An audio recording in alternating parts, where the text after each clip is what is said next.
Urrun bizi naiz. Non kasua. Kaixo lagunok.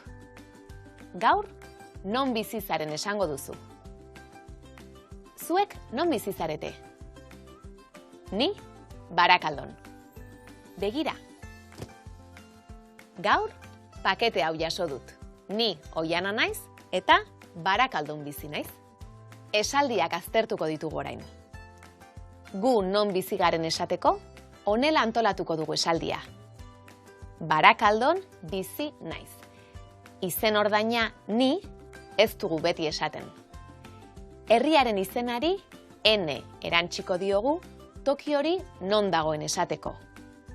Eta ondoren, aditza. Non bizi garen esateko, egitura hau erabiliko dugu. Izen ordaina nor kasuan. Ondoren, herria, Barakaldo eta en non kasua. Enea. Eta azkenik, aditza. Bizi naiz. Adibidea beraz, honela geratuko da. Ni, Barakaldon, bizi naiz. Non esan duzu? Urko, Gasteizen bizi da. Amagoia, Oionen bizi da. Adolfo eta Alicia, Madrilen bizi dira. Natalia, Argentinan bizi da. Jack, Sydneyen bizi da. Kontuz, leku izena bokalez bukatzen bada, ene bukaera jarriko diogu. Kontsonantez bukatzen bada, en bukaera jarriko diogu. Eta non daude herri hauek? Urrun, gertu. Iruñea, gertu dago. Oion, Araban dago. Gertu. Aukeratu eta osatu esaldiak. Sydney, Australian dago.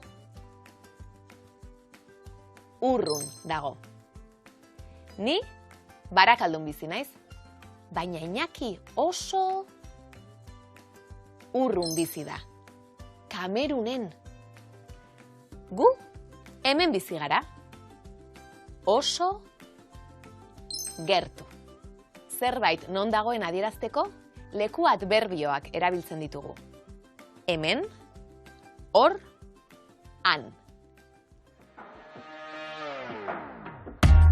Norbait non bizi den galdetzeko eta gu non bizi garen esateko, honela osatzen dira esaldiak.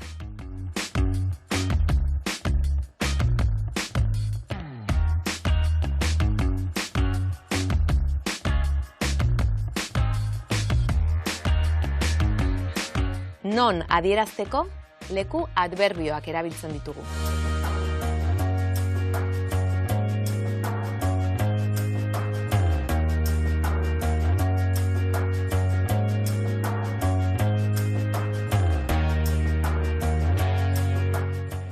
Zerbait edo norbait non dagoen esateko, egon aditza erabiltzen dugu.